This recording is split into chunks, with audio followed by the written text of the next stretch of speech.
নতুন ধান ওঠার পরও অস্থির চালের বাজার। গত বছরের তুলনায় কেজিতে দাম বেড়েছে ৮ থেকে ১২ টাকা।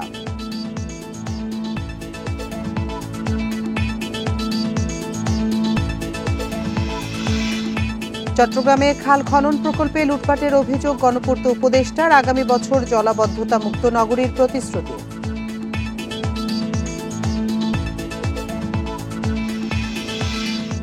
টঙ্গীর তুরাগ তীরে ইবাদত বন্দেগীতে লাখো মুসল্লি, সারা বিশ্বের শান্তি ও কল্যাণ কামনায় দোয়া।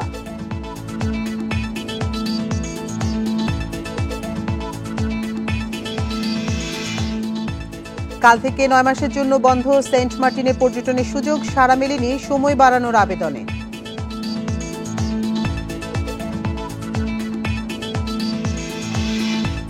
এবং ঘন কুয়াশায় রংপুরে আলাদা সড়ক দুর্ঘটনায় নিহত ৫, আহত ২০। কুষ্টিয়া ময়মনসিংহে প্রাণ গেছে আরও ৪ জনের।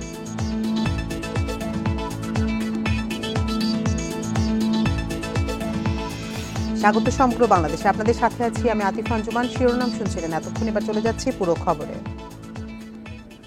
চাল ও তেলের দাম নিয়ে অস্বস্তি দেশে প্রায় সব বাজারে। মোটা চাল ৫৫ আর চিকনের জন্য কেজিতে গুনতে হচ্ছে ৯৫ টাকা পর্যন্ত। সংকট কাটেনি সয়াবিন তেলের, তবে সরবরাহ বাড়ায় কোনো সমস্যা নেই শীতের সবজিতে। গত সপ্তাহের তুলনায় কমেছে দামও।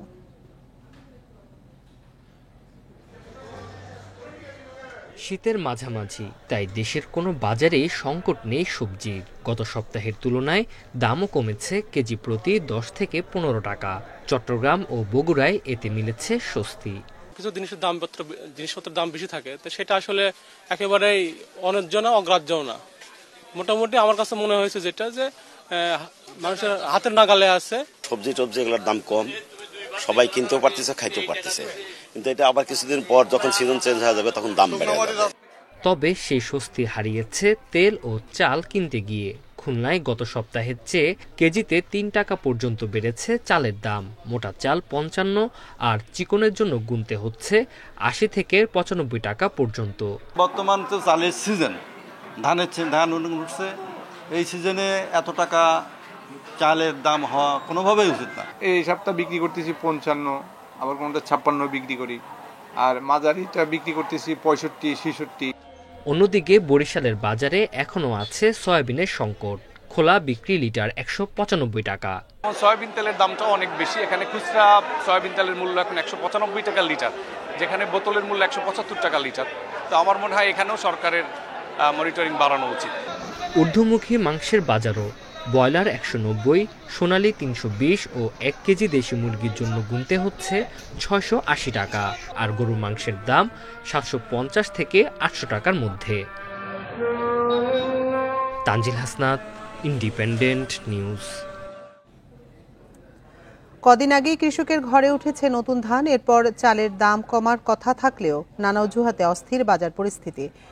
অথচ গত বছর একই সময়ের চেয়ে প্রতি কেজিতে দাম বেড়েছে ৮ থেকে ১২ টাকা পর্যন্ত। খুচরা ব্যবসায়ীদের অভিযোগ, মিল মালিকদের অবৈধ মজুতের কারণে চালের দাম বেড়েছে। তবে এমন অভিযোগ মানতে নারাজ মিল মালিকরা। ৩ সপ্তাহের ব্যবধানে বগুড়ায় চালের দাম কেজিতে বেড়েছে ৫ থেকে ১০ টাকা পর্যন্ত। খুচরা ব্যবসায়ীদের মতে ধান মজুত করে কৃত্রিম সংকট তৈরি করেছেন মিলাররা। আর মিলারদের দাবি, উৎপাদন কম এবং সরবরাহের অভাবে বাড়তি দামে ধান কেনায় বেড়েছে চালের দাম। সব ধান মনে হচ্ছে ওরা কিনে স্টক করে তুই দিচ্ছে, ওরা আস্তে আস্তে চাল করতেছে আর আস্তে আস্তে দাম বাড়াইতেছে। সব চালই প্রায় কেজিতে আপনার ৫ টাকা ৬০ টাকা এরকম বেশি পড়তেছে। কৃষি বিভাগের হিসাবে এবার ধানের উৎপাদন লক্ষ্য ছাড়িয়ে গেলেও গত বছরের চেয়ে এবার একই সময়ে চালের দাম মান বেঁধে বেড়েছে কেজিতে ৮ থেকে ১২ টাকা। সবচেয়ে বেশি চিনি গুঁড়ার দাম বেড়েছে কেজিতে ৩০ টাকা পর্যন্ত। কুষ্টিয়ার খাজানগরে সরু চালের উৎপাদন খরচ কেজিতে ৬৫ টাকা, অথচ ৯ কিলোমিটার দূরে সেই চালই বিক্রি হচ্ছে ৭৮ থেকে ৮০ টাকায়। এছাড়া গত ৩ মাসে মানবেঁধে চালের দাম কেজিতে বেড়েছে ১০ থেকে ১২ টাকা। ধানের দাম প্রায় ২০০ টাকা বেশি, সেই হিসাবে চালের দামও ২ থেকে ৩ টাকা বেশি হবেই। মিলাররা চালের দাম দফায় দফায় বৃদ্ধি করতেছে, এটা সম্পূর্ণ ভুল।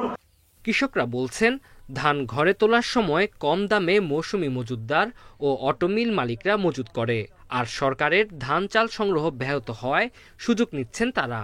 গ্রামগঞ্জ থেকে ধান কিনছে কিংবা ধানগুলা নিয়ে যাচ্ছে, এখন ওদের সাথে মিল মালিকের সাথে একটা ডিল হয়। পাবনাতে গত বছর এই সময়ে 25 কেজি চালের দাম ছিল 1300 থেকে 1400 টাকা।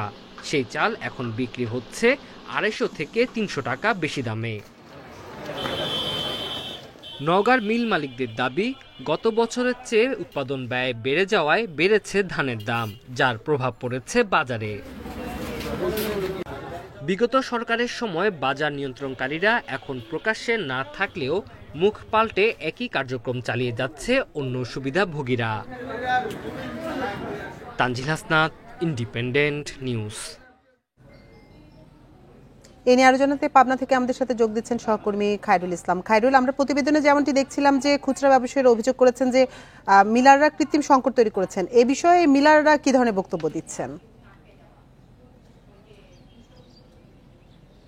আসলে আপনি জানেন যে পাবনা জেলাতে কিন্তু গত এই আমন মৌসুমে কিন্তু 55,400 হেক্টর জমিতে কৃষি বিভাগের লক্ষ্যমাত্রা কিন্তু ছাড়িয়ে অতিরিক্ত জমিতে কিন্তু এই আমনের চাষ হয়েছে। তারপরেও কিন্তু এখন আমরা হাট বাজারে যেটি দেখতে পাচ্ছি সেটা হচ্ছে ধান সংকট। কারণ কৃষকরা বলছেন যে তাদের ঘরে আসলে ধান ফুরিয়ে গেছে, কারণ এবার লক্ষ্যমাত্রা বা অতিরিক্ত ধান চাষাবাদ করে তারা কিন্তু ফলন একটু কম পেয়েছে। কারণ হলো এবার অতি বৃষ্টির কারণে একদিকে যেমন ধানের ফলন কম হয়েছিল, অন্যদিকে সার কীটনাশক শ্রমিকের মজুরি বেড়ে যাওয়ায় চাষাবাদে হিমশিম খেতে হয়েছে। সেই কারণে কিন্তু আগেভাগেই চাষিরা কিন্তু এই ধান বিক্রি করে দিয়েছেন, যে কারণে হাট বাজারে ধানের সংকট দেখা দিয়েছে, এমনটি কিন্তু বলছেন যে মিল মালিক এবং যারা আড়তদার রয়েছে। তবে আমরা বেশ কিছু মিল মালিক এবং ব্যবসায়ীদের সঙ্গে কথা বলছি,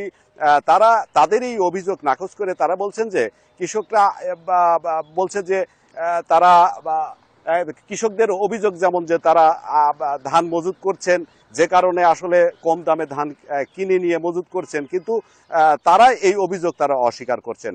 আপনাকে একটি তথ্য জানিয়ে দিতে, পাবনার বিভিন্ন হাট বাজারে কিন্তু গুটি সোনা যেটা হলো 1400 থেকে 1450 টাকা এবং চিকন যে ধান রয়েছে সেই ধানটা কিন্তু 1550 থেকে 1600 টাকা মন দরে কিন্তু বিক্রি হচ্ছে। এবং আর গত বছর এই জানুয়ারি মাসে যে চালের কিন্তু দাম ছিল 1350 থেকে 1400 টাকা 25 কেজির বস্তা, সেইটাই কিন্তু এখন চাউলের দাম বেড়ে কিন্তু প্রতি 25 কেজিতে 250 থেকে 300 টাকা বৃদ্ধি পেয়েছে। তবে আমরা বেশ কিছু ব্যবসায়ীদের সঙ্গে কথা বলে এবং অনুসন্ধান করে যেটা জানতে পেরেছি, কৃষকরা এবার আগে ভাগে কিন্তু ধান বিক্রি করে দিয়েছে, যে কারণে ধান সংকট তৈরি হয়েছে। এবং মিল মালিকরা ধান মজুত করার কারণে কিন্তু এই ধানের সংকট সৃষ্টি করে কিন্তু চালের দাম বৃদ্ধি করছেন। এই ছিল আসলে আমার কাছে পাবনা থেকে ধান এবং চালের বাজারের সর্বশেষ। পাবনা থেকে চালের বাজার পরিস্থিতি নিয়ে জানাচ্ছিলেন সহকর্মী খায়রুল ইসলাম। টঙ্গীর তুরাগ তীরে জুমার নামাজে লাখো মুসল্লি ঢল। বিশ্ব ইজতেমার প্রথম দিন এতে প্রায় 20 লাখ লোক সামিল হয়েছেন বলে জানিয়েছেন আয়োজকেরা। এ সময় পাপ থেকে মুক্তি, ইহ ও পরকালের কল্যাণে করা হয়েছে দোয়া। এছাড়া ইজতেমা নির্বিঘ্নে সব ব্যবস্থা নেওয়া হয়েছে জানিয়েছেন গাজীপুর পুলিশ কমিশনার। বিশ্ব ইজতেমার ময়দানের 160 একর জায়গা ছাড়িয়ে আশপাশের কয়েক কিলোমিটার জায়গা জুড়ে লাখো মুসল্লির অবস্থান। লক্ষ্য দেশের বৃহত্তম জুমার নামাজ আদায়। শুক্রবার সকাল থেকেই এ নামাজ আদায়ে ইজতেমার মুসল্লিদের সঙ্গে যোগ দেন বহু মানুষ। টঙ্গীর নানা উঁচু ভবনের ছাদে দাঁড়িয়েও নামাজ মোনাজাতে শরিক হন অনেকে। আমাদের দেখে অন্য মানুষরা শিখতে পারে, তারা ইসলাম সম্পর্কে জানতে পারে। একটা সুন্দর ব্যবস্থা, যত কষ্টই হোক এই জন্য জানি আমরা এখানে সবার একসাথে বহুত লোকের লগে নামাজ আদায় করতে পারি আর তাদের বয়ান শুনতে পারি। এবারের জুমার নামাজে প্রায় 20 লাখ মুসল্লি অংশ নিয়েছে বলে ধারণা আয়োজক কমিটির। আখিরি মোনাজাতেও এই ধারা অব্যাহত থাকবে বলে আশা তাদের। 160 একর জমি প্রায় এখন কানায় কানায় ভরপুর রয়েছে আলহামদুলিল্লাহ। এবং ইজতেমাকে কেন্দ্র করে পৃথিবীর বিভিন্ন প্রান্ত থেকে ইতিমধ্যে প্রায় আমাদের 72টি দেশ থেকে 2150 জন মেহমান বর্তমানে বাদ ফজর আম্বয়নের মধ্য দিয়ে শুরু হয় দিনের আনুষ্ঠানিকতা। আলোচনা হয় ঈমান ও আমল সম্পর্কিত নানা বিষয়ে। ইজতেমায় আগতদের আশা মোচন হবে অতীতের সব পাপ, দিক নির্দেশনা পাবেন সামনের দিনগুলোতে সঠিক পথে চলার। কিরে পাওয়ার জন্যই আশা, আল্লাহ সন্তুষ্টি লাভের জন্য আসে। পিছনে যদি কোনো কথা মুভ করছে, আল্লাহ সামনে ভালোভাবে চলতে পারি, 5 ওয়াক্ত নামাজ জামাতের সহিত করতে পারি, আল্লাহর কাছে এটাই চাইছি। এর আগে ইজতেমা ময়দানে আসেন পুলিশ কমিশনার ও সিটি কর্পোরেশনের প্রশাসক।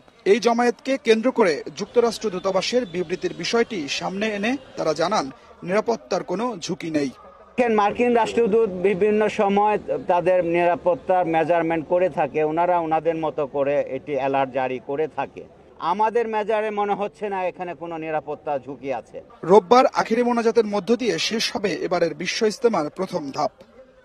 জিকির আর ইবাদত বন্দেগীতে মশগুল টঙ্গীর তুরাগ তীরে আসা লাখো মুসল্লি। স্রষ্টার কাছে বান্দার ফরিয়াদ, পাপ থেকে মুক্তি আর ইহকাল ও পরকালের কল্যাণ। সেই সাথে প্রত্যেকের প্রত্যাশা বিভেদ ভুলে সবাই এক হয়ে অংশ নেবেন বিশ্ব ইজতেমায়। Adilur Rahman, Independent News, Tongi, Gazipur. ইজতেমা ময়দানের পরিস্থিতি নিয়ে জানাতে আমাদের সাথে যোগ দিচ্ছেন সহকর্মী আদিলুর রহমান। আদিল, জুমার নামাজের পর এখন ইজতেমা প্রাঙ্গণে কি ধরনের আনুষ্ঠানিকতা চলছে, সেখানকার সবশেষ পরিস্থিতি জানাবেন। দেখুন, জুমার নামাজের পরেই আবার বয়ান শুরু হয়েছিল। জর্ডানের মাওলানা শেখ ওমর খাতিব তিনি বয়ান করেছেন এবং তার বয়ান আবার বাংলায় অনুবাদও করে দেওয়া হয়েছে। কিছুক্ষণ আগে তার বয়ান শেষ হয়েছে। আসরের নামাজের পর আবার বয়ান শুরু হবে।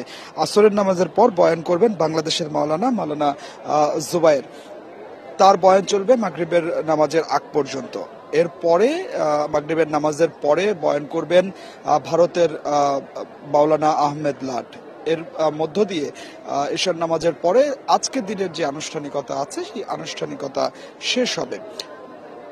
টঙ্গী তুরাগ তীরে ইজতেমা ময়দানে মূলত যে জিকির ইবাদত বন্দিগিতে মশগুল আছেন মুসল্লিরা।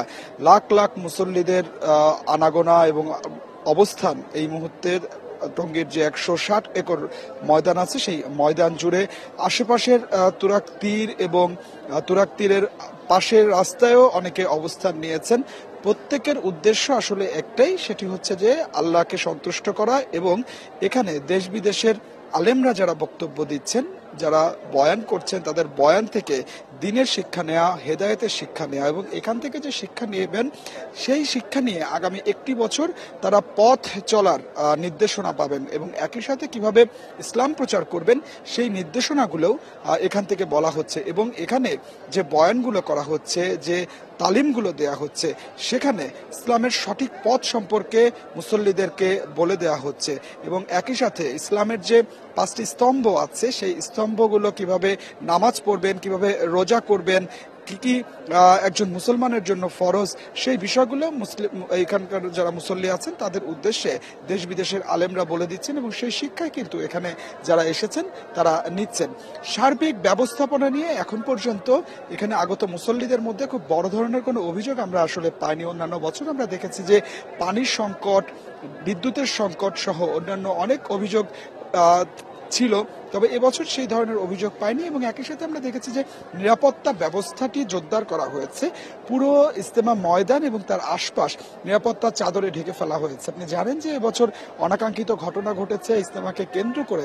মাওলানা সাদ এবং শুরায়ে নিজাম বা জুবায়েরের অনুসারী যারা আছেন তাদের মধ্যে বিভেদ রয়েছে, সংঘর্ষ হয়েছে, নিহতের ঘটনা ঘটেছে, মামলা হয়েছে। এই সবগুলো বিষয়কে মাথায় রেখে আইন শৃঙ্খলা বাহিনীর সদস্য যারা আছেন তারা সতর্ক অবস্থানে আছেন এবং গাজীপুর মেট্রোপলিটন পুলিশের পক্ষ থেকে বলা হচ্ছে যে প্রায় 10,000 আইন শৃঙ্খলা বাহিনীর সদস্য এখানে মোতায়েন করা হয়েছে, সিসি ক্যামেরা বসানো হয়েছে, ওয়াচ টাওয়ার বসানো হয়েছে।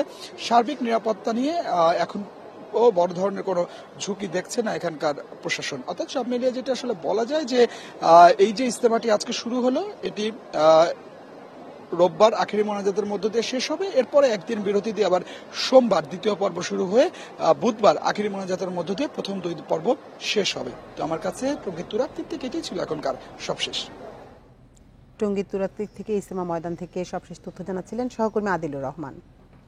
চট্টগ্রামে খাল খননের নামে বিপুল অনিয়ম, দুর্নীতি ও লুটপাট হয়েছে বলে মন্তব্য করেছেন গণপূর্ত উপদেষ্টা আদিলুর রহমান খান।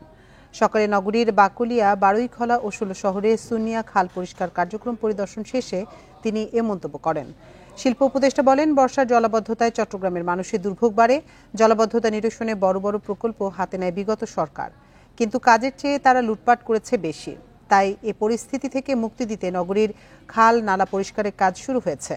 সামনের বর্ষায় পুরোপুরি সুফল না পেলেও পরের বছর জলাবদ্ধতা মুক্ত নগরী উপহার দেওয়া হবে বলে জানান শিল্প উপদেষ্টা। নগরীর 21টি খাল পরিষ্কারের জন্য এবছর 10 কোটি টাকা বরাদ্দ দেওয়া হয়েছে বলেও জানান তিনি।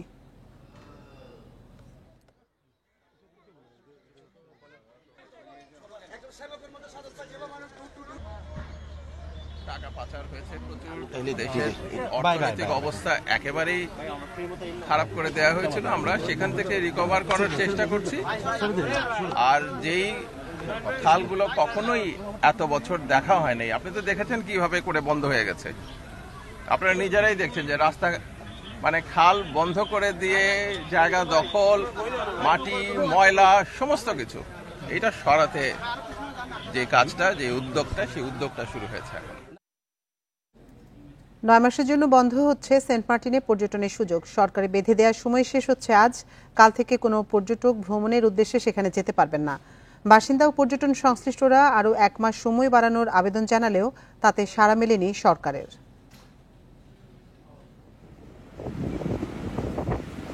সেন্ট মার্টিন দ্বীপের 12,000 বাসিন্দার প্রধান আয়ের উৎস পর্যটন খাত।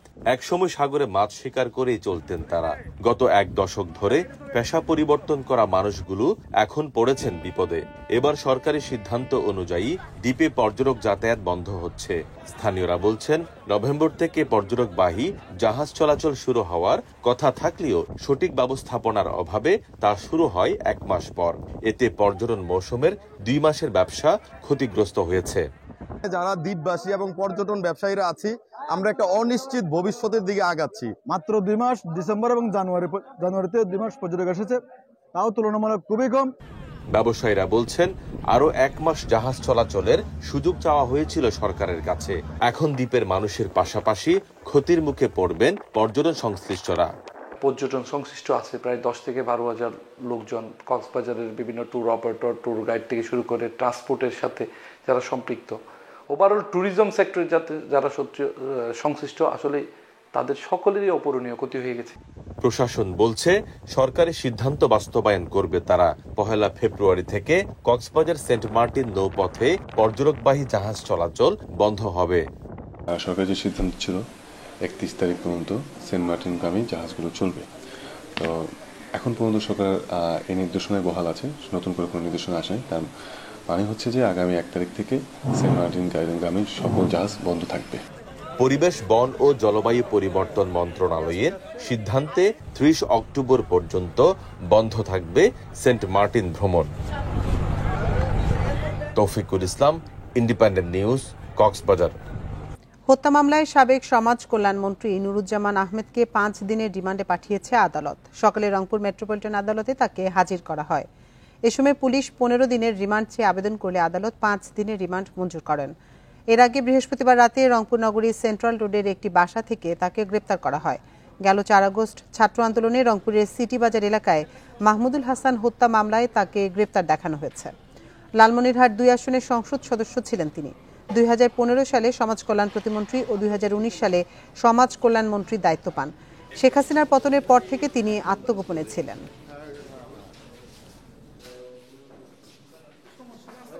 একজন আইনজীবী হিসেবে ওনার জামিন শুনানি এবং রিমান্ড বাতিল চেয়েছি। তো বিজ্ঞ আদালত 5 দিনের রিমান্ড মঞ্জুর করছে এবং জামিনটা বাতিল করছে। টানা 3 দিন ধরে মৃদু শৈত্যপ্রবাহ বয়ে যাচ্ছে উত্তরের জেলা পঞ্চগড়ে। আজ সর্বনিম্ন তাপমাত্রা রেকর্ড করা হয়েছে তেঁতুলিয়ায় 9.8 ডিগ্রি সেলসিয়াস। ভোর থেকে ঘন কুয়াশার সাথে হিমশীতল বাতাসে শীত তীব্র অনুভূত হয়। এতে দুর্ভোগে পড়েন কৃষি শ্রমিক সহ খেটে খাওয়া মানুষ। তবে বেলা বাড়ার সাথে দেখা মেলে সূর্যের। এতে জনজীবনে নেমে আসে স্বস্তি। তবে চুয়াডাঙ্গায় বেড়েছে তাপমাত্রা।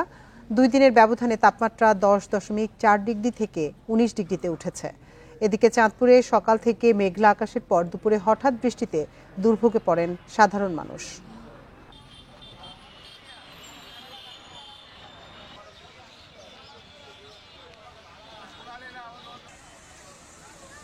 ভোর থেকে প্রায় 10টা-11টা পর্যন্ত ঘন কুয়াশায় আচ্ছন্ন থাকে।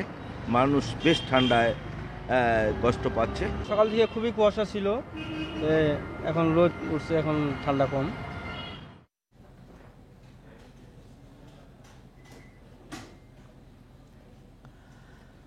ঢাকা, সিলেট সহ 4 বিভাগ এবং কুমিল্লা, নোয়াখালীর কোথাও কোথাও বৃষ্টি হতে পারে, কোথাও কোথাও থাকতে পারে ঘন কুয়াশাও। শনিবার পর্যন্ত এই অবস্থা থাকার পূর্বাভাস দিয়েছে আবহাওয়া অধিদপ্তর। সংস্থাটির তথ্যানুসারে মধ্যরাত থেকে সকাল পর্যন্ত সারা দেশে কোথাও কোথাও মাঝারি থেকে ঘন কুয়াশা পড়তে পারে। এতে বিমান চলাচল, অভ্যন্তরীণ নৌ পরিবহন এবং সড়ক যোগাযোগ সাময়িকভাবে ব্যাহত হতে পারে। সারা দেশে আজ রাত ও দিনের তাপমাত্রা প্রায় অপরিবর্তিত থাকতে পারে।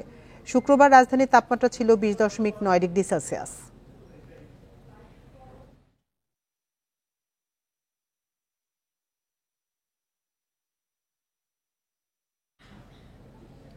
অসম প্রতিযোগিতার কারণে শিক্ষার্থীদের মধ্যে নেতিবাচক প্রভাব পড়ছে। সিরাজগঞ্জের শাহজাদপুরে ব্যক্তি উদ্যোগে গড়ে ওঠা শিক্ষা প্রতিষ্ঠানগুলো নিজেদের শ্রেষ্ঠত্ব প্রমাণে শিক্ষার্থীদের দিচ্ছে ব্যয়বহুল উপহার।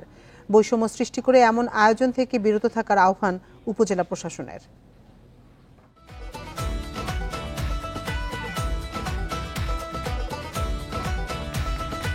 শিক্ষা, শিল্প, সংস্কৃতির দিক থেকে সিরাজগঞ্জের অন্যান্য উপজেলা থেকে এগিয়ে শাহজাদপুর। সরকারি শিক্ষা প্রতিষ্ঠানের পাশাপাশি এই উপজেলায় গড়ে উঠেছে 20টির বেশি বেসরকারি শিক্ষা প্রতিষ্ঠান। শ্রেষ্ঠত্ব প্রমাণে শিক্ষা প্রতিষ্ঠানগুলোতে এক ধরনের প্রতিযোগিতা থাকলেও রংধনু মডেল স্কুল ও সপ্তবর্ণ মডেল স্কুলের প্রতিযোগিতা চোখে পড়ার মতো। এই দুই প্রতিষ্ঠানের শিক্ষার্থীরা ভালো ফলাফল করলে হেলিকপ্টারে ঘোরানো, দামি ল্যাপটপ উপহার দেওয়া সহ নানা কার্যক্রম উদযাপন করা হচ্ছে। এমন আয়োজনকে স্বাভাবিক হিসেবেই দেখছেন শিক্ষক, শিক্ষার্থী ও অভিভাবকরা। বাংলাদেশে এরকম কোনো প্রতিষ্ঠান নেই যেখানে শতভাগ বৃত্তি অর্জন করেছে। ঢাকা আইডিয়াল স্কুলের মানটাও যেমন, রংধনু মডেল স্কুলের মানটা একই রকম। সপ্তবর্ণ মডেল স্কুলের ব্যবস্থাপনা এবং ম্যানেজমেন্টের যে সকল কাজ আছে সবই খুবই ভালো। আমাদের বাচ্চাদেরকে অত্যন্ত শৃঙ্খলার সাথে, নিয়মানুবর্তিতার সাথে আমরা এই প্রতিষ্ঠানটাকে সামনের দিকে এগিয়ে নিয়ে যাচ্ছি। ব্যতিক্রমভাবে আমরা শিক্ষা ব্যবস্থাটাকে একটু এগিয়ে নিয়ে যেতে যাচ্ছি, যাতে সারা বাংলাদেশে রোল মডেল হয়, আমাদের দেখে যেন অনেকে শিখতে পারে। বৈষম্য সৃষ্টি করে এমন আয়োজন না করার আহ্বান উপজেলা নির্বাহী কর্মকর্তার। অতিরিক্ত যে কোনো জিনিসই খারাপ, তবে একটা নির্দিষ্ট পর্যায়ে যেটুকু করলে ছাত্ররা অনুপ্রাণিত হবে, আমি মনে করি এসব প্রতিষ্ঠান থেকে সেটুকুই করা উচিত। যেগুলো দৃষ্টিকটু হয় এরকম কোনো উদযাপন আমার মনে হয় না করা উচিত হবে। 2001 সালে প্রতিষ্ঠা করা হয় রংধনু মডেল স্কুল। পরে 2009 সালে এই প্রতিষ্ঠানের 8 শিক্ষক পদত্যাগ করে প্রতিষ্ঠা করেন Saptaborno model school. Independent news. চাঁদপুরে মেঘনা নদীতে মাছ মারা যাওয়ার কারণ অনুসন্ধান করতে নদীতে কাজ করছে তদন্ত দল। নদীর বিভিন্ন জায়গা থেকে পানির নমুনা সংগ্রহ করছেন তারা। গেল 48 ঘন্টায় মেঘনা, শীতলক্ষ্যা ও ধলেশ্বরী নদীতে পরিবেশ অধিদপ্তরের একাধিক তদন্ত দল নিরবচ্ছিন্নভাবে কাজ করেন। জেলা পরিবেশ অধিদপ্তরের পরিচালক মোহাম্মদ মিজানুর রহমান জানান, পানির নমুনা ঢাকা গবেষণাগারের ল্যাবে পাঠানো হবে। সেখান থেকে আগামী 5 থেকে 7 দিন পর একটি ফলাফল দেয়া হলে মাছ মারা যাওয়ার বিষয়ে প্রয়োজনীয় পদক্ষেপ নেওয়া হবে। গত কয়েকদিন ধরে মতলবের ষাটনল, দশানি, জেলেপাড়া, বাবুবাজার সহ মেঘনা নদীর পাড়ে ইলিশের জাটকা, পোয়া, বেলে সহ নানা প্রজাতির মাছ ভেসে ওঠে।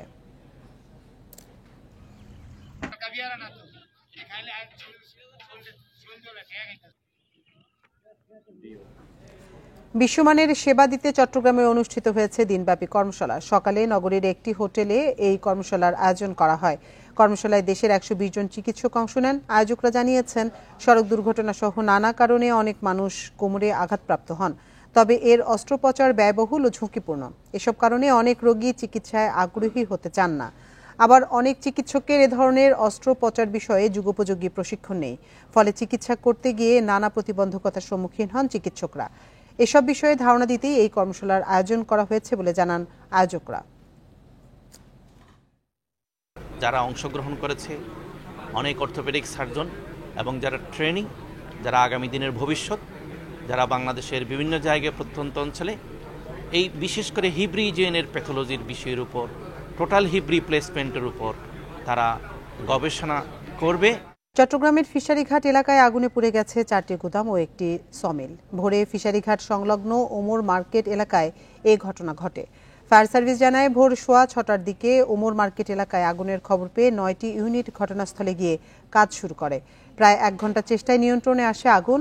এই ঘটনায় কেউ হতাহত না হলেও ক্ষতিগ্রস্ত হয় সুতা, রং, আলকাতরা সহ বিভিন্ন পণ্যের 4টি গুদাম ও একটি সমিল। আগুন লাগার কারণ ও ক্ষয়ক্ষতি এখনো জানা যায়নি। বিষয়টি খতিয়ে দেখা হচ্ছে বলে জানিয়েছে ফায়ার সার্ভিস।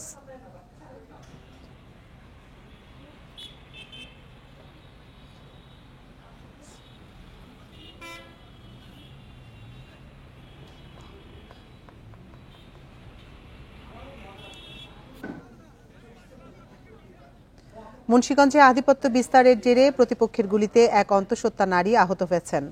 সকালে সদর উপজেলার আধারা ইউনিয়নের কালীচর গ্রামে এ ঘটনা ঘটে।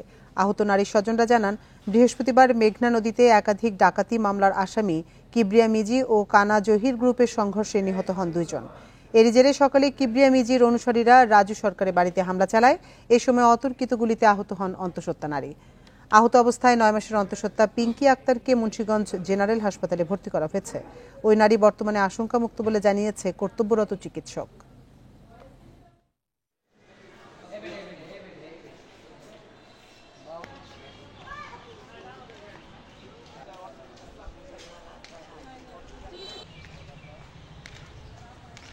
বাইরে দৌড় করে আসছে মারতে, আমার বাইরে ঘরের ভিতর ঢুকে গেছে।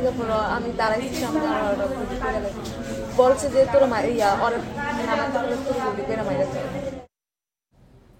মানিকগঞ্জে 26টি সরকারি প্রাথমিক বিদ্যালয়ের ক্লাস চলছে পরিত্যক্ত ভবনে। এতে ঝুঁকিতে শিক্ষার্থীরা। যে কোনো সময় দুর্ঘটনার শঙ্কায় অভিভাবকরা। বরাদ্দ না পাওয়া পর্যন্ত প্রয়োজনীয় সংস্কার কিংবা নতুন ভবন তৈরি সম্ভব নয় বলে জানিয়েছেন জেলা প্রাথমিক শিক্ষা কর্মকর্তা। 1973 সালে নির্মাণ হওয়া এই ভবনের বয়স 40 বছরের বেশি।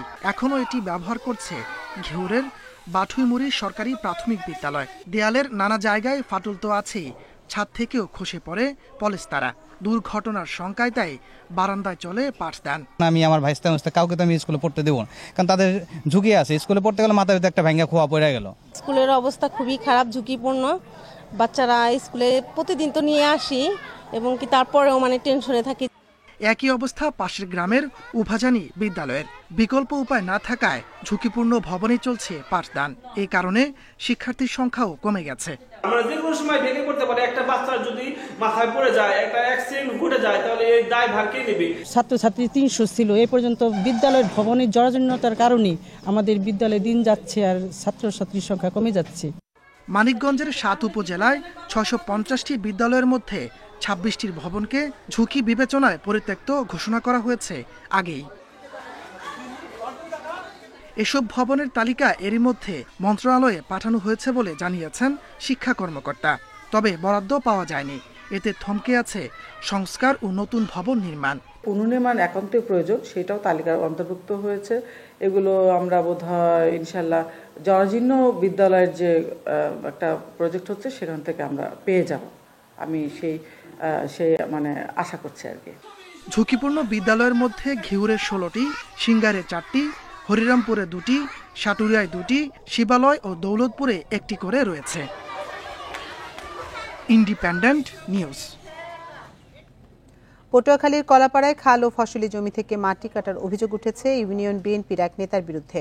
অবৈধভাবে এবং প্রভাব খাটিয়ে কাটা মাটি বিক্রি হচ্ছে পাশের ইটভাটায়। এতে ফসলি জমি নষ্টের পাশাপাশি ধ্বংস হচ্ছে আশপাশের পরিবেশ।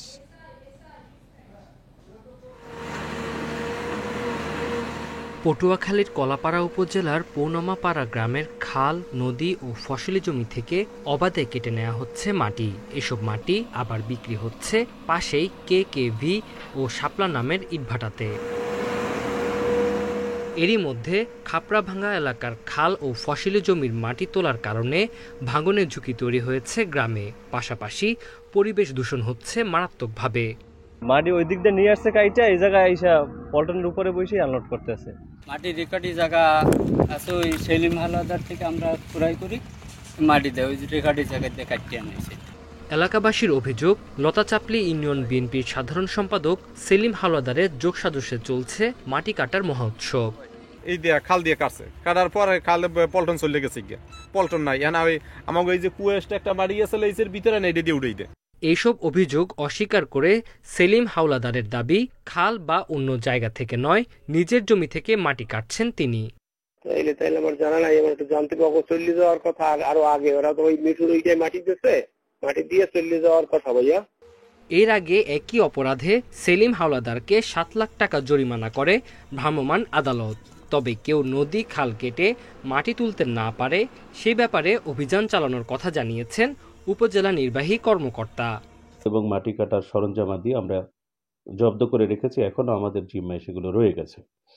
দুষ্কৃতিকারীরা যতই চালাক হোক না কেন আমরা কঠোর অবস্থানে আছি। আমরা তথ্য সংগ্রহ করছি, যেখানে আমরা তথ্য পাবো আমরা এমন অভিযান আরও করব।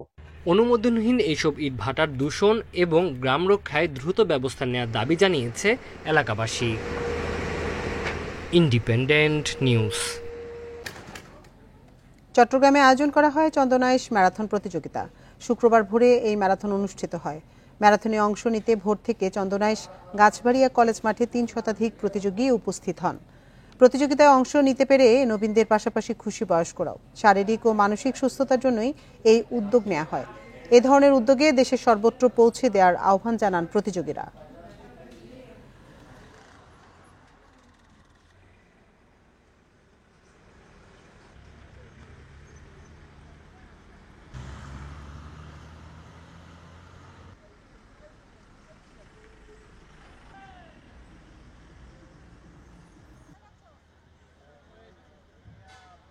সম্মানিত গেস্ট যারা আছেন, আমি স্যারের একটা শুভেচ্ছা বক্তব্য আশা করতেছি। আমরা প্রায় সময় রান করি, বিভিন্ন সময় আমরা এলিট ম্যারাথন থেকে, চুনৌতি ম্যারাথন থেকে, ঢাকা ইন্টারন্যাশনাল ম্যারাথন থেকে প্রত্যেকটা ম্যারাথন আমরা পার্টিসিপেট করি। খুব ভালো লেগেছে আজকের রানটা। স্বাস্থ্যের উপর বিচার করে একটা আয়োজন। আর আপনারা হয়তো জেনে থাকবেন যে চন্দনাইশ হচ্ছে খুবই কনজারভেটিভ একটা এরিয়া। এখানে গার্লস অ্যান্ড বয়েজ এই দুটোটাকে ম্যাচ করে যে একটা রান তারা কমপ্লিট করে ফেলছে, এটাই তাদের অ্যাচিভমেন্ট। রান ফর চন্দনাইশ এটা কোনো প্রতিযোগিতা নয়, এটার মূল বিষয় হচ্ছে আমাদেরকে একটা বার্তা দেওয়া এই জনপদের মানুষকে অবশ্যই, কিন্তু এর মাধ্যমে সারা বাংলাদেশকে, যে আমরা শারীরিকভাবে সবাই সক্ষম যদি না হই, দেশ হিসাবে সক্ষম হব না। আর এই ছিল সমগ্র বাংলাদেশের আজকের আয়োজন। ইন্ডিপেন্ডেন্ট টেলিভিশনের সব খবরের বিস্তারিত জানতে চোখ রাখুন ফেসবুক, ইউটিউব এবং এক্সে। এতক্ষণ সাথে থাকার জন্য ধন্যবাদ সবাইকে।